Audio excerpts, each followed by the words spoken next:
அனைவருக்கும் வணக்கம். 2025-26 கல்வியாண்டிற்குரிய புத்தகம் 1 to 5 EVS ஒரு 25 கேள்விகள்.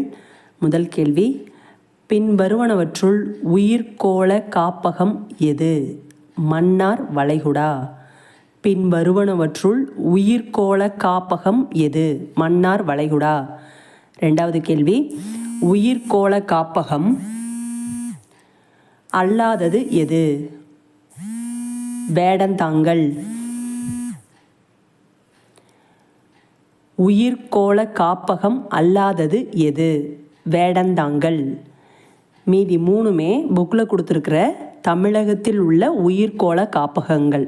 நீலகிரி, மன்னார் வளைகுடா, அகத்தியமலை, இந்த மூணும் உயிர்கோள காப்பகம் தமிழகத்தில் உள்ளது. நீலகிரி, மன்னார் வளைகுடா, அகத்தியமலை. கேள்வி, உயிர்கோள காப்பகம் அல்லாதது எது? வேடந்தாங்கல். மூணாவது கேள்வி, பொறுத்துகைக்கு சரியான பதிலை நான் படிச்சிடுறேன்.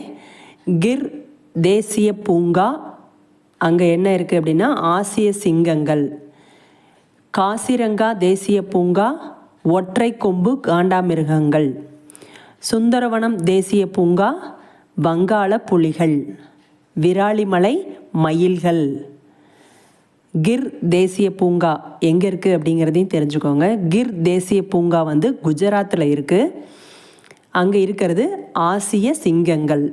ரெண்டாவது இது காசிரங்கா தேசிய பூங்கா அஸ்ஸாம், அதில் இருக்கிறது ஒற்றை கொம்பு காண்டாமிருகங்கள்.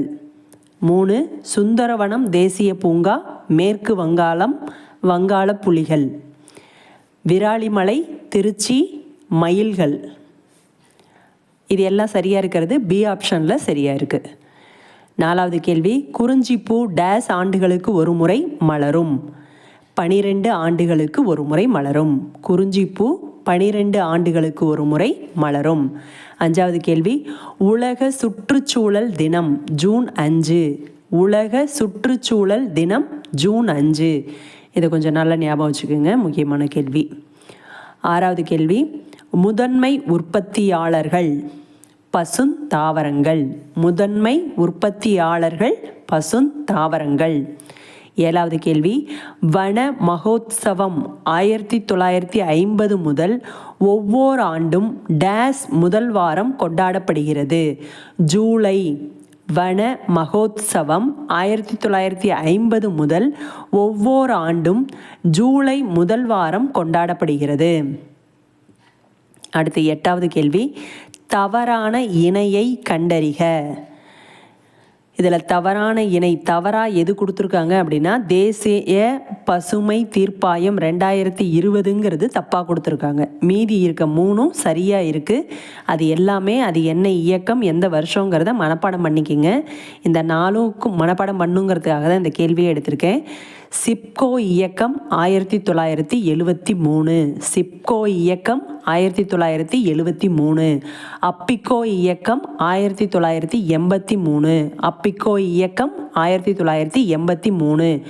சுற்றுச்சூழல் பாதுகாப்பு சட்டம் 1986. சுற்றுச்சூழல் பாதுகாப்பு சட்டம் 1986. இந்த தப்பாக இருக்குதுன்னு நம்ம இப்போ சொன்னோம் இல்லைங்களா, தேசிய பசுமை தீர்ப்பாயம் 2020ன்னு சொன்னோம் இல்லைங்களா, அதோட ஒரிஜினல் வருஷம் 2010. தேசிய பசுமை தீர்ப்பாயம் 2010. ஆனால் இங்கே என்ன கேள்வி கேட்டிருக்கிறோம் அப்படின்னா தவறான இணையை கண்டறிக. இங்கே எது தப்பாக கொடுத்துருக்குறோம் அப்படின்னா தேசிய பசுமை தீர்ப்பாயம் 2020 அப்படிங்கிறது தான் தவறானது. அதுதான் இதுக்கான ஆன்சர். 9வது கேள்வி, மண்ணிற்கு ஊட்டச்சத்துக்களை வழங்குபவை பாக்டீரியா. எப்படி அப்படின்னா அந்த மக்க வச்சு சத்துக்களை திரும்ப மண்ணுக்கு அனுப்புது. அதனால் மண்ணிற்கு ஊட்டச்சத்துக்களை வழங்குபவை பாக்டீரியா. 10வது கேள்வி, இறந்த தாவரங்கள் மற்றும் விலங்குகளிலிருந்து உணவை பெறுபவை சிதைப்பவை. இறந்த தாவரங்கள் மற்றும் விலங்குகளிலிருந்து உணவை பெறுபவை சிதைப்பவை. 11 ஒட்டுண்ணி தாவரத்திற்கு எடுத்துக்காட்டு கஸ்குட்டா. ஒட்டுண்ணி தாவரத்திற்கு எடுத்துக்காட்டு கஸ்குட்டா. 12வது கேள்வி, உலக விலங்குகள் தினம் டேஸ் அன்று கொண்டாடப்படுகிறது? அக்டோபர் 4. உலக விலங்குகள் தினம் டேஸ் அன்று கொண்டாடப்படுகிறது? அக்டோபர் 4. இந்த தினங்கள் எல்லாமே இது முக்கியம் அது முக்கியம்னு சொல்ல முடியாது. முடிஞ்ச வரல எல்லாத்தையுமே ஞாபகம் வச்சுக்கோங்க. நம்ம வீட்டில் இருக்கவங்களோட அந்த பிறந்த நாள் முக்கியமான டேஸு அதோட கனெக்ட் பண்ணி ஞாபகம் வச்சுக்கிட்டிங்கன்னா மறக்காது. உலக விலங்குகள் தினம் டேஸ் அன்று கொண்டாடப்படுகிறது? அக்டோபர் 4. 13வது கேள்வி, கொசுவை போல உணவை உறிஞ்சும் உயிரினம் வண்ணத்து பூச்சி. கொசுவை போல உணவை உறிஞ்சும் உயிரினம் வண்ணத்து பூச்சி. 14வது கேள்வி, கரடி சில நேரம் பூசணிக்காயையும் சில நேரம் மீனையும் உண்ணும், எனவே அது அனைத்துண்ணி. கரடி சில நேரம் பூசணிக்காயையும் சில நேரம் மீனையும் உண்ணும், எனவே அது அனைத்துண்ணி. தாவரத்தை மட்டும் சாப்பிட்டுச்சுன்னா தாவர உண்ணி, மாமிசம் மட்டும் சாப்பிட்டுச்சுன்னா ஊன் உண்ணி, எல்லாத்தையும் ரெண்டையும் கலந்து சாப்பிட்டுச்சுன்னா அனைத்துண்ணி. ஒட்டுண்ணிங்கிறது உயிருள்ள தாவரங்களோட ஒட்டிக்கிட்டு உணவுக்காக சார்ந்து இருக்கிறது, அதுதான் கஸ்குட்டான்னு நம்ம பார்த்தோம். 15வது கேள்வி, கொட்டைகளை உடைத்து விதைகளை உண்ண ஏற்ற அழகினை பெற்ற பறவை எது? குருவி. கொட்டைகளை உடைத்து விதைகளை உண்ண ஏற்ற அழகினை பெற்ற பறவை எது? குருவி. 16வது கேள்வி, ஊன் உண்ணும் விலங்குகள் சிறப்பான டேஸ் பெற்றுள்ளன? கோரை பற்கள். ஊன் உண்ணும் விலங்குகள் சிறப்பான டேஸ் பெற்றுள்ளன? கோரை பற்கள். அந்த கோரப்பல்லுங்கிறது நம்ம கரும்பு வச்சு கிளிப்போம் இல்லைங்களா, அந்த கிளிக்கிறதுக்கு பயன்படுது, அந்த மாமிசங்களை கிளிக்கிறதுக்கு பயன்படுது, அதை தான் கோரை பற்கள்னு சொல்கிறோம். ஊன் உண்ணும் விலங்குகள் சிறப்பான டேஸ் பெற்றுள்ளன? கோரை பற்கள். 17, யானை ஒரு தாவர உண்ணி. யானை ஒரு தாவர உண்ணி. 18வது கேள்வி, காற்றின் வேகத்தை அளக்க டேஸ் என்ற கருவி பயன்படுகிறது? அனிமோமீட்டர். காற்றின் வேகத்தை அளக்க டேஸ் என்ற கருவி பயன்படுகிறது? அனிமோமீட்டர். 19வது கேள்வி, கூற்று 1, பகல் பொழுதில் கடலிலிருந்து நிலத்தை நோக்கி வீசும் காற்று நிலக்காற்று எனப்படும். கூற்று 2, இரவு பொழுதில் நிலத்திலிருந்து கடலை நோக்கி வீசும் காற்று கடற்காற்று எனப்படும். கூற்று 1, கூற்று 2 இரண்டும் தவறு. அப்போ என்ன சரி அப்படின்னா, பகல் பொழுதில் கடலிலிருந்து நிலத்தை நோக்கி வீசும் காற்று. எதில் இருந்து அப்படிங்கிறத வச்சு தான் அதோட பேர் வருது. கடல்லேருந்து வந்துச்சுன்னா அது கடல் காற்று, நிலத்திலிருந்து வந்ததுன்னா அது நிலக்காற்று. இதில் மாற்றி கொடுத்துருக்கேன்.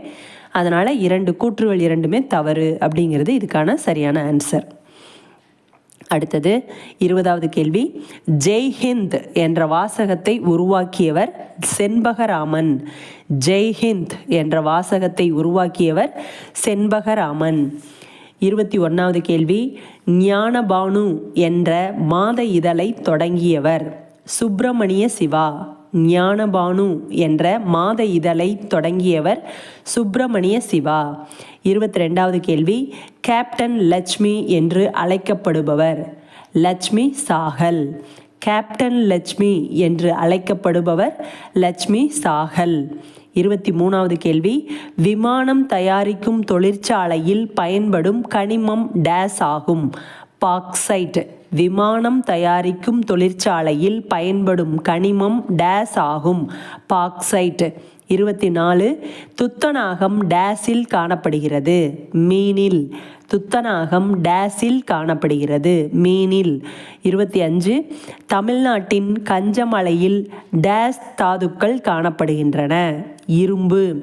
தமிழ்நாட்டின் கஞ்சமலையில் டேஸ் தாதுக்கள் காணப்படுகின்றன? இரும்பு. நன்றி.